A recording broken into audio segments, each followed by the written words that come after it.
Okay, cool. Hi. You can edit this, right, bitch? Yes, Okay, I here we go. can. Okay. Hi, this is Bianca Del Rio, and you're watching Jamar84's YouTube channel. This is really good, but if you want to see his better videos, go to XTube. She's a whore.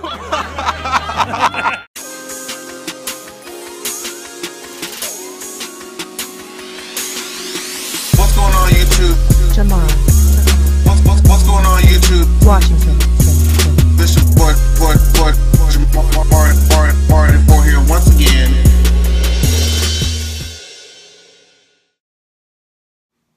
Hey, what's going on YouTube? This is your boy Jamar84 here once again, and we're here to record pretty much the final episode of RuPaul's Drag Race Season 7. What episode number is this? I think it's episode 12, entitled, And the Rest is Drag. So, the bulk of this episode isn't really going to be so much the challenge, but more so the questions asked, and then the sort of feedback or backlash that happened later in the Untucked episode. Sorry, I don't know what's going on in my throat today. I need some water. I got my Aquafina by me. So pretty much, I was always wondering this whole season, like, okay, what music video are they going to record? Because RuPaul never really hinted towards any song from his new album since it's been out. So, I mean, he's played like bits and pieces of it throughout the episode, but that's pretty much been it. So I'm like, well, what video are they going to do? So they decided to do the Born Naked, the stadium mix, which is on this album, The Realness. But it's kind of feel like, why that one? Because it's still technically like you're promoting the previous album. But because there's so many other good songs he could have chosen, but it is what it is. So the difference between this year and last year, y'all remember last year they did the Sissy That Walk video. And it was all the final four were in it, you know, Bianca, Courtney, Adore, and Darian. But this time, Michelle comes in and explains the challenge that they're going to be recording and choreographing for the music video, whatever. And they say that the loser, or the person who gets eliminated today, who doesn't move to the top 3, is going to be edited out, the final cut of the video. I'm just like, y'all gonna let these people choreograph, learn, and film all this shit, and if they're not picked to be in the top 3, they get edited out? That's kind of fucked up. At least last year they let Darian be in the video.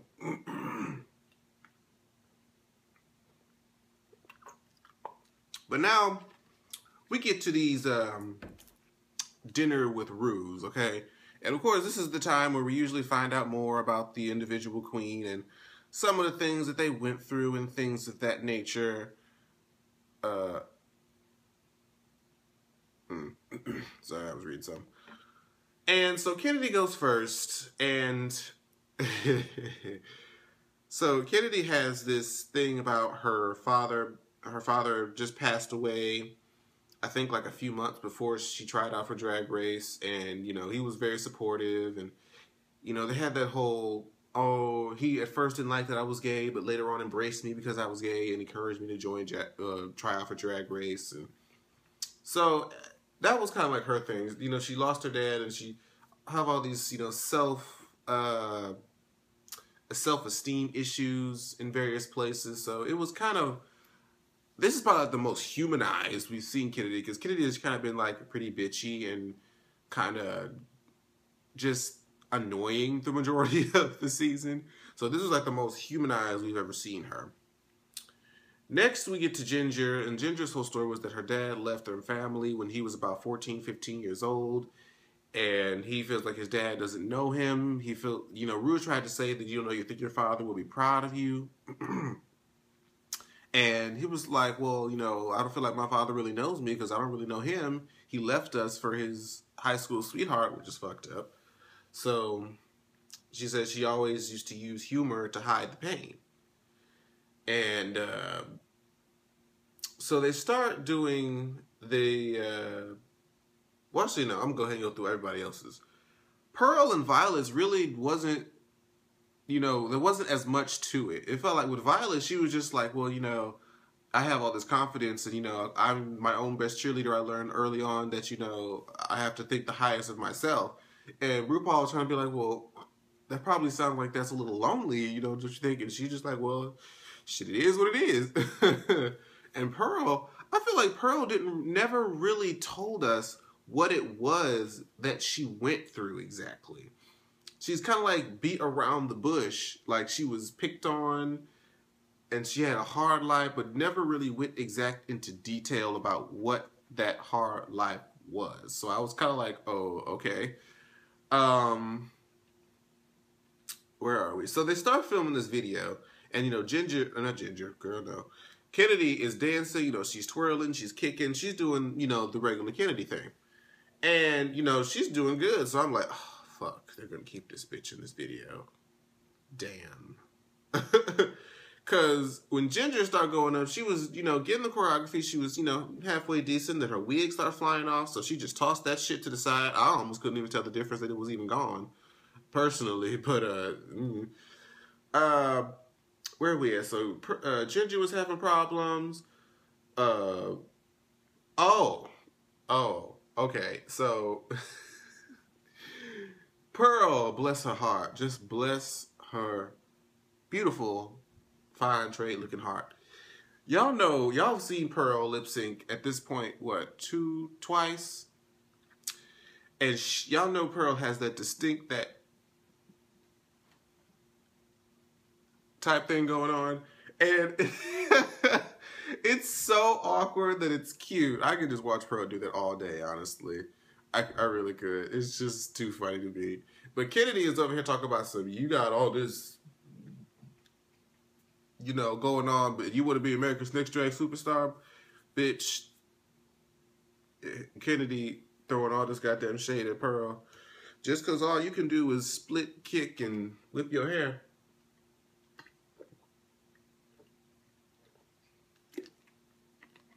Don't get mad at Pearl's shtick. Shit, that's what she want to do, and it's kept her this far. It's obviously not that bad. So, I'm gonna get to see Pearl this weekend. I'm so excited. Y'all know I'm gonna show y'all pictures and videos and things of that nature. But anyway, so Pearl doing her little video, and her damn wig starts sliding back.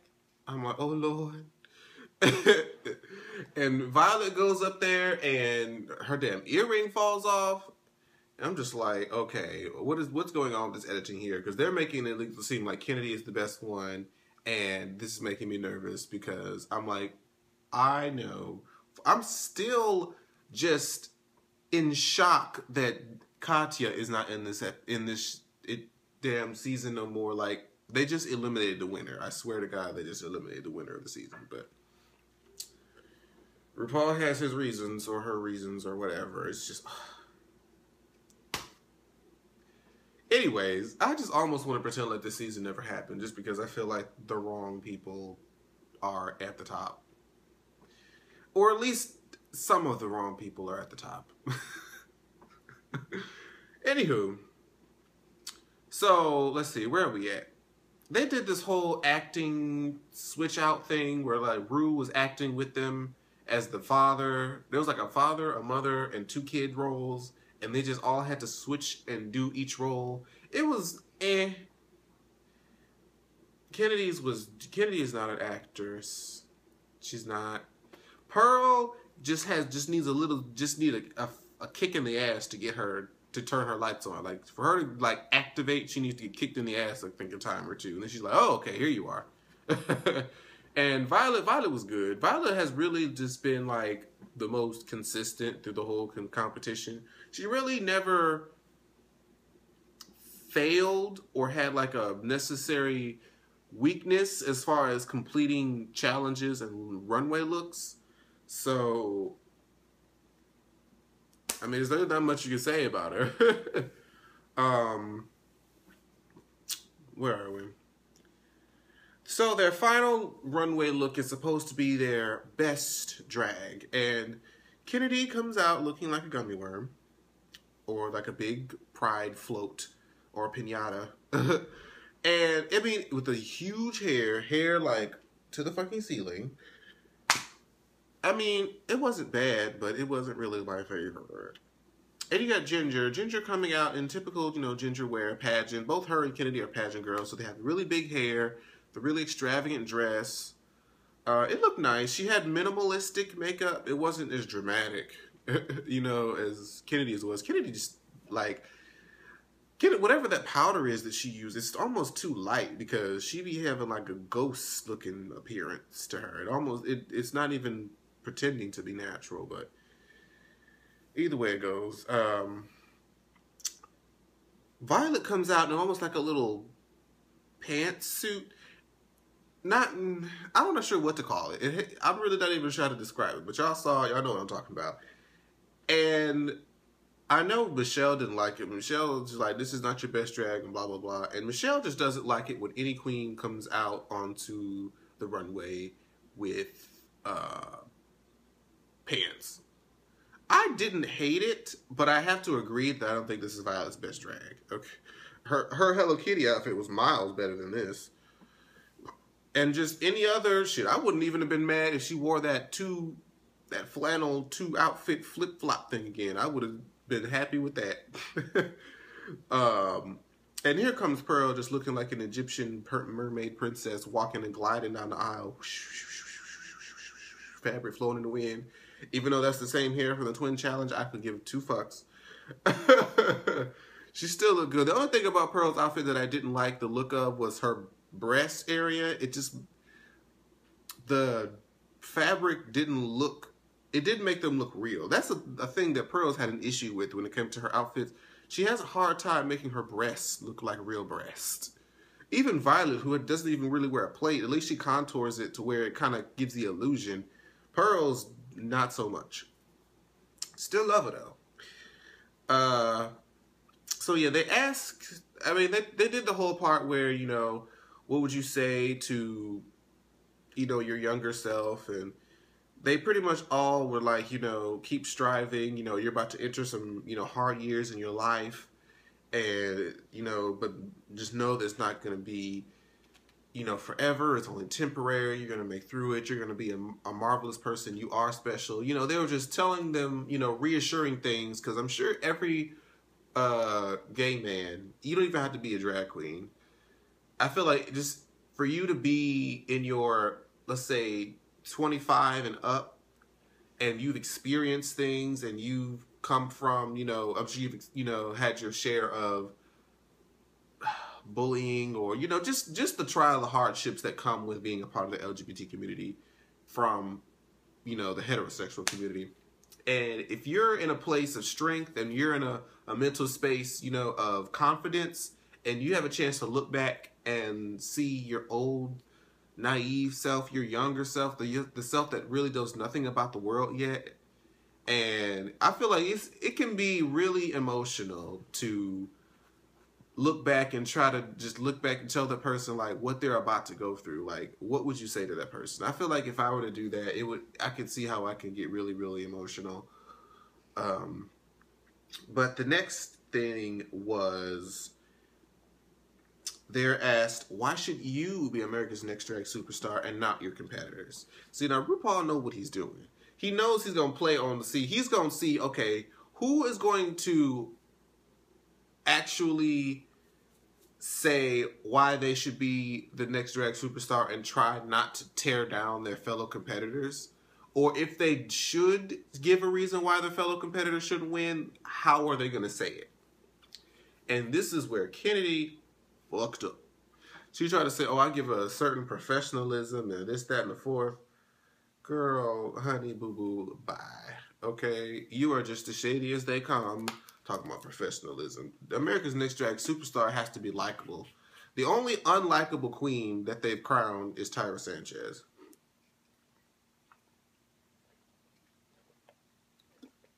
Because you think about it, all the other, well, except for BB, but that's season 1. It was still just getting off the ground, so there probably wasn't as much that they could do with the crown at that point.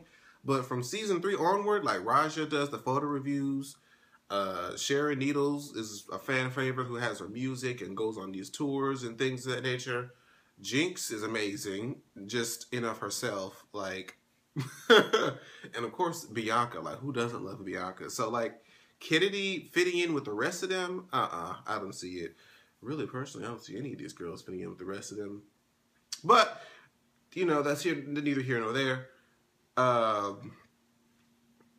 She was trying to say, like, she gives all this professionalism and that, you know, the other girls aren't ready because they're young and all this other shit.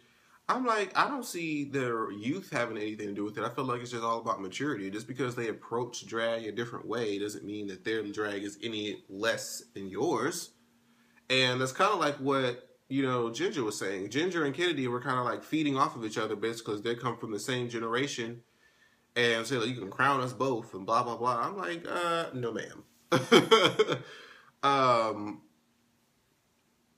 Ginger tried to throw Pearl under the bus and be like, well, she was willing to walk away from this golden opportunity. And I feel like, you know, that's something that should be considered. Like, I fought to stay here and blah, blah, blah, blah, blah. I'm like, oh, okay. So now we see there is a clear divide between young and old, Violet and Pearl versus Kennedy and Ginger.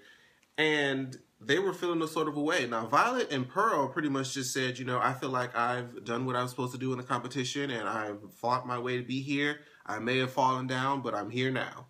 Okay? That's pretty much what they were saying. So, they do the judges' critiques, and I'm just sitting up here losing my mind. Like, I swear to God, if Rue does not send Kennedy home, I'm going to raid. I don't care if this was recorded 6 months ago. I don't want Kennedy to be in this top 3. Like, the top 3 is just reserved for the cream of the crop. Mind you, this top 3... Really, only one person that came out in this top 3 I don't really like, and I'm sure you probably can figure out who that is. But I still want Katia to be in there. I still, even though it's been long gone, Max, I feel like he should have been in there just because I just love Max. But he said, Kennedy Davenport, sashay away, and I lifted my hands to the Lord. It said, our God is an awesome God. He reigns. Finally, revenge for Katia. My Lord. So now we have our top 3 of Ginger, Pearl, and Violet. Now I'm going to say this. I honestly, in my heart of hearts, as much as I want Pearl to win, I don't think they're going to give it to her. I think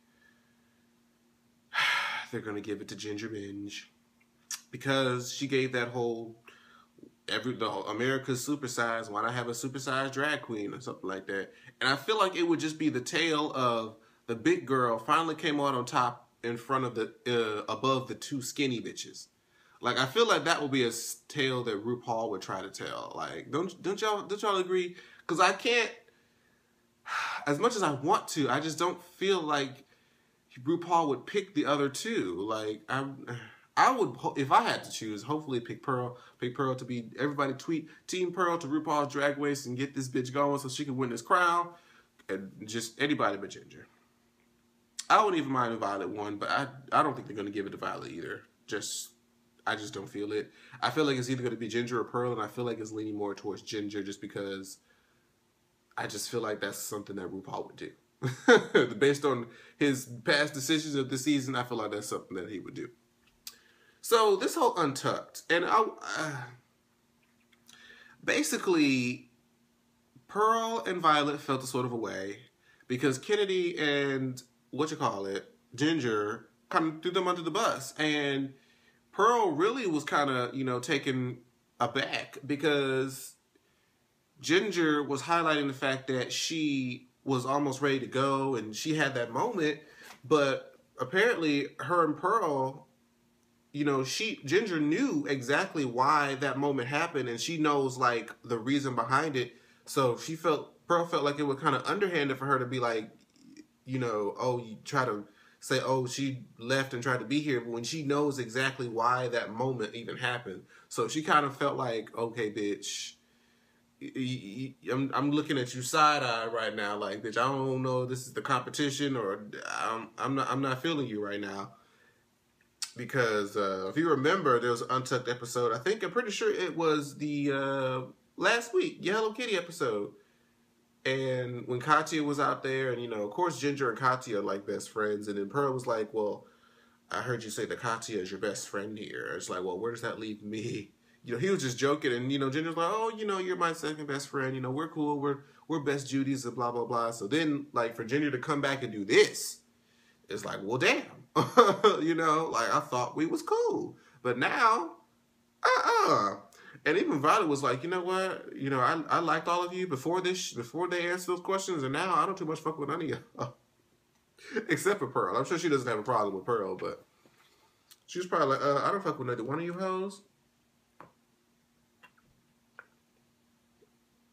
And I kind of agree. I kind of feel like that would be the attitude that I would have. I'd be like, really, y'all? Like, y'all gonna sit here and just say because we're younger than you that we don't deserve the crown? Or because we don't have, like, a pageant background, we can't compete?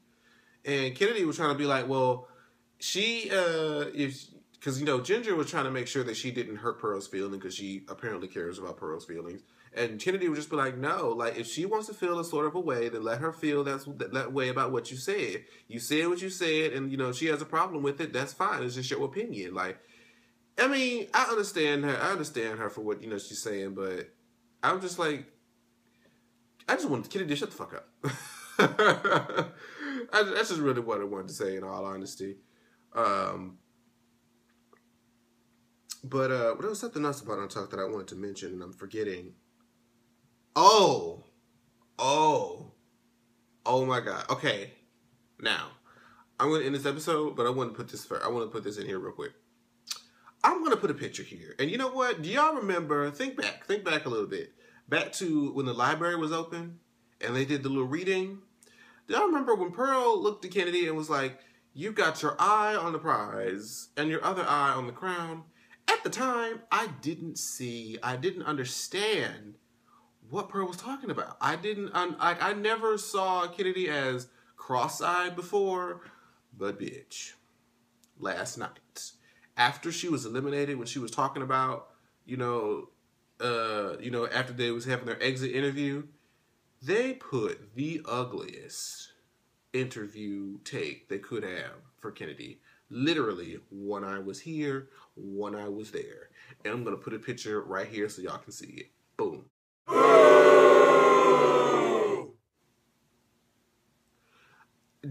Girl, I just can't. They ain't right for that. But that's the episode, you guys. I hope I covered everything. We have our top 3. And the reunited episode, I think, was taped yesterday. So the people who are in, well, I'm going to leave that alone because there's speculation going on. But we know that we're going to get the reunited episode June 1st, okay? And we're going to find out who's going to be Season 7's next drag superstar. So I want you to tell me in the comments below, who do you feel should win? I'm Team Pearl, okay? No offense against Violet, minor offense against Ginger, but I still love Ginger. I don't want to sit here and be hating on her and all that stuff, but I just don't want her to win. That's just what it is. But yeah, make sure you leave in the comments who you think should be the winner of the season. And I will see you guys when we do the reunited episode and we come with the winner. Thanks again for watching. Oh, God. See, that just fucked it all up. Thanks again for watching this season with me, you guys. And we'll be right back for the finale episode. Bye-bye. Like, share, subscribe. Jamar, Washington.